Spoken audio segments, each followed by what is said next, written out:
Hi everyone! Today I'll show you how to remove the background from any image perfectly using Canva.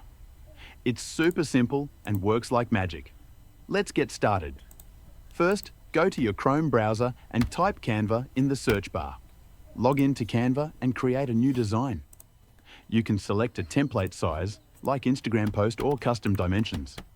Next, upload the image you want to edit by clicking on the Uploads option from the left toolbar.